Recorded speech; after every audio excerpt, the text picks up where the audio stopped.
तो दोस्तों पूजा एक ऐसी बला की खूबसूरत लड़की है जिसे हर कोई देखता तो देखता ही रह जाता।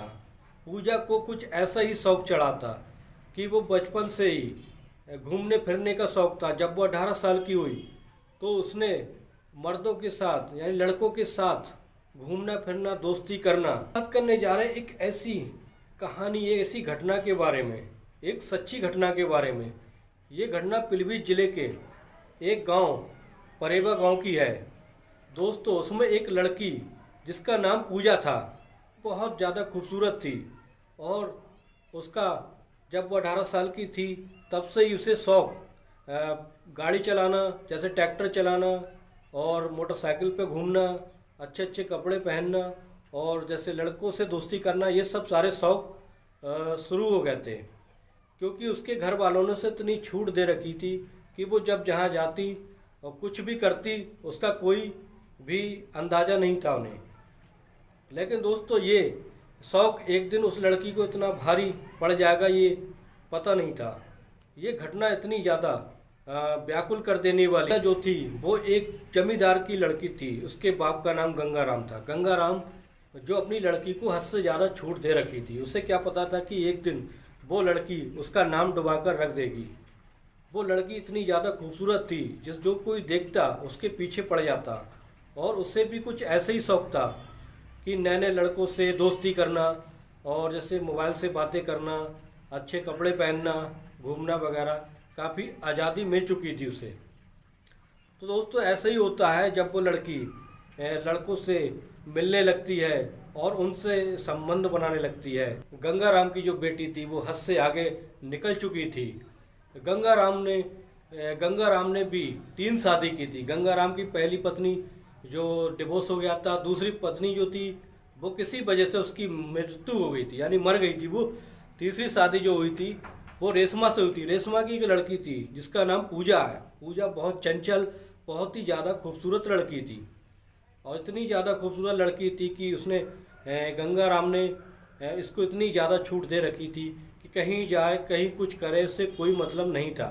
यही कारण था गंगाराम की लड़की पूजा का कि उसे नए नए लड़कों का ऐसा शौक चढ़ा, हवस की पुजारी बन गई।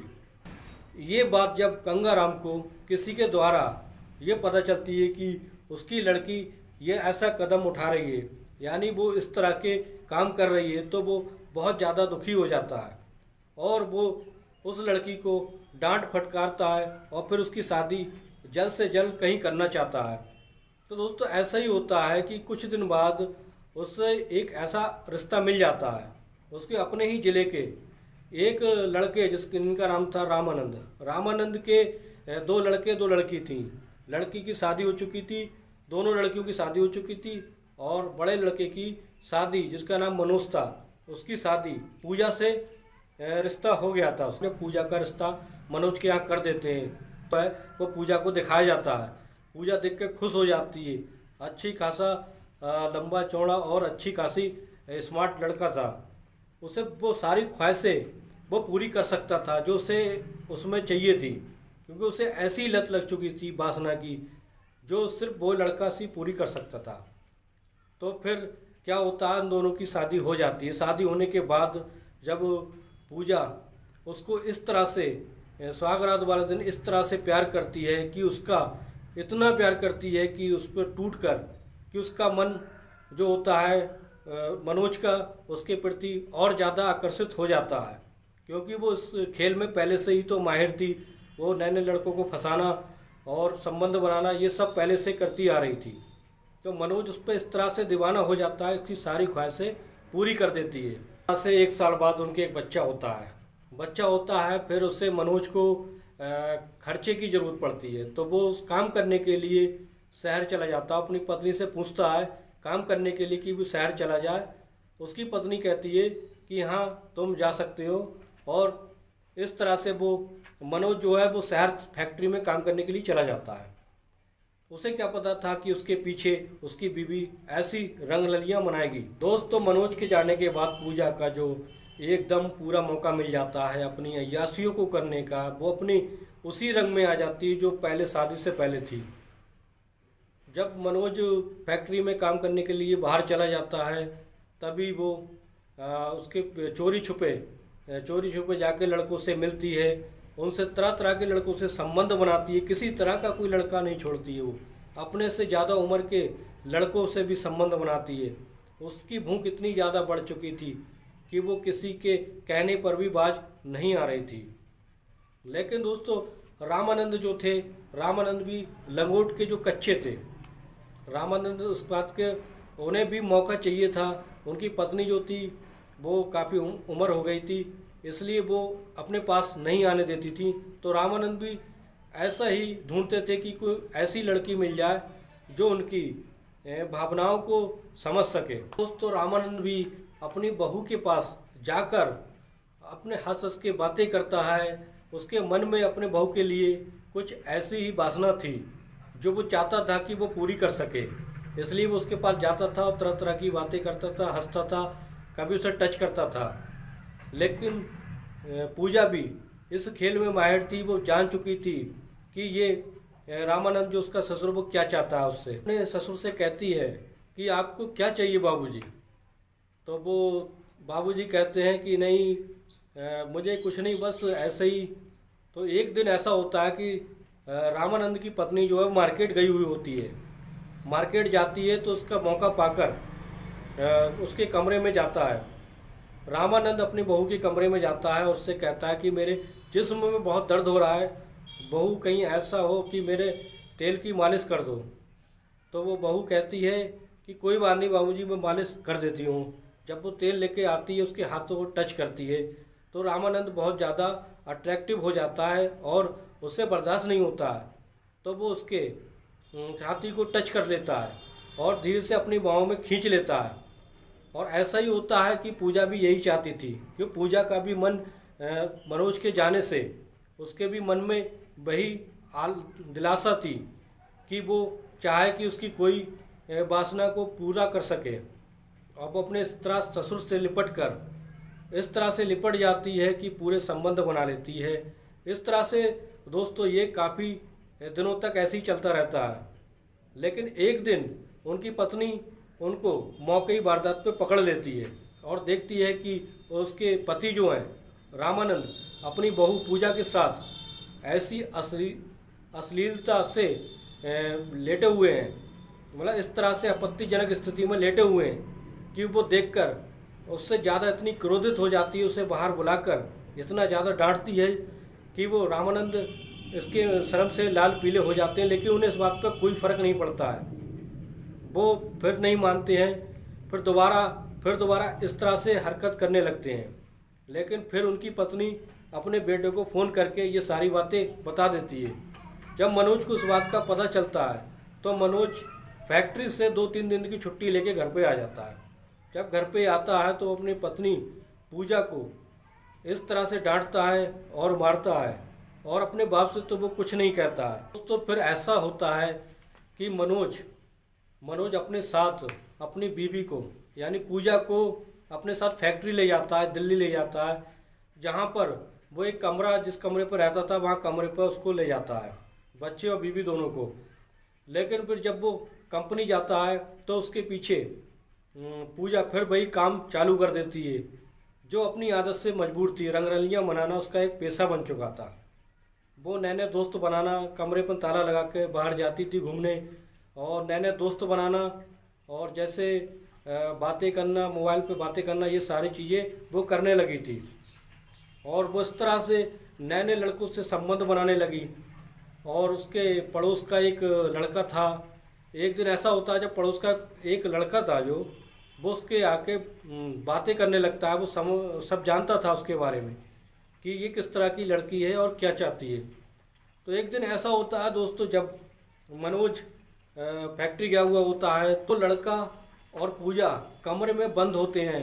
पता नहीं उसमें संबंध, एक दूसरे से संबंध बना रहे थे, ये सब बात का पता मनोज को नहीं होता है। अचानक मनोज, एक दिन ऐसा होता है कि अचानक मनोज हाफ टाइम में छुट्टी लेकर आ जाता है, यानी किसी वजह से उसे छुट्टी मिल जाती है। जब वो आके देखता है तो उसका दरवाज़ा जो है, कमरे का दरवाज़ा बंद होता है। तभी वो खटखटाता है और आवाज़ लगाता है पूजा।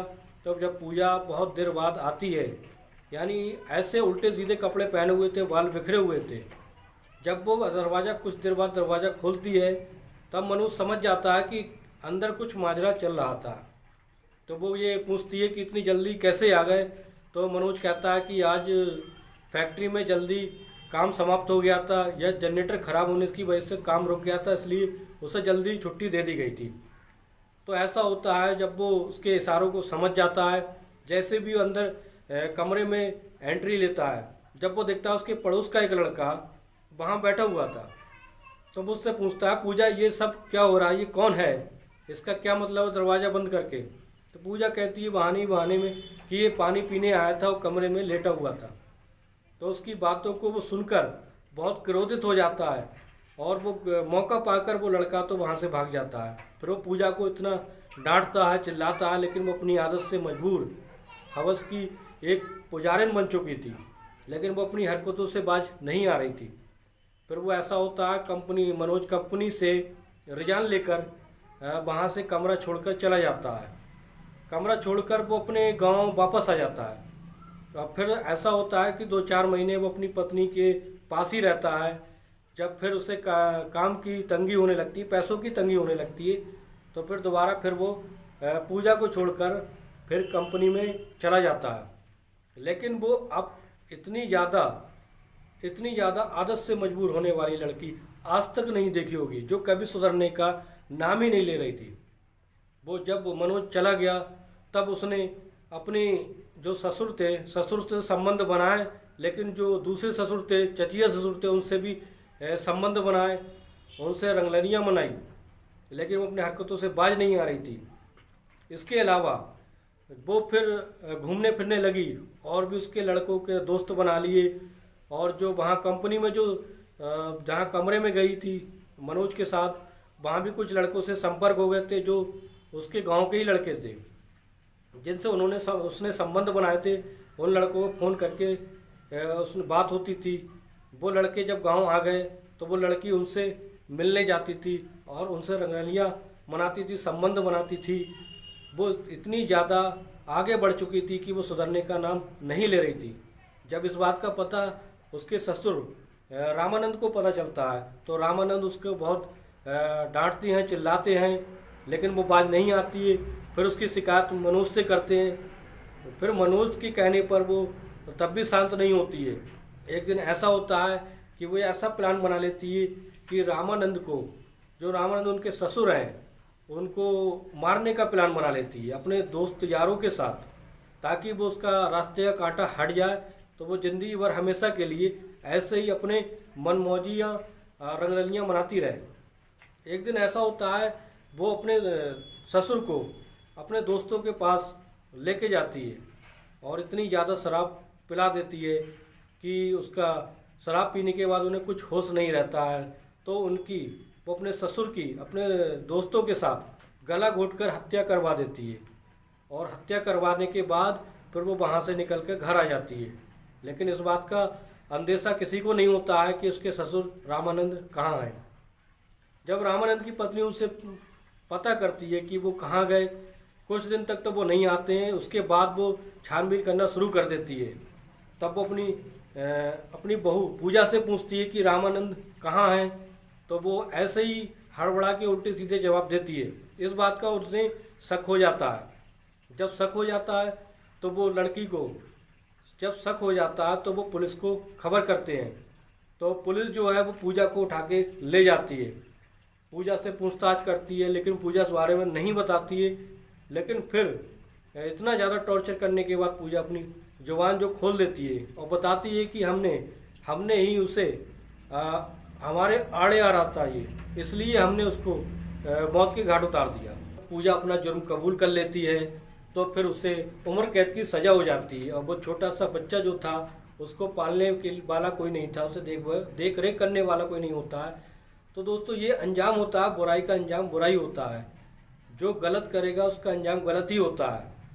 तो दोस्तों, ये घटना जो थी वो सच्ची घटना थी। ये पीलीभीत ज़िले के एक गांव, परेवा गांव की घटना थी। ये सच्ची घटना है दोस्तों।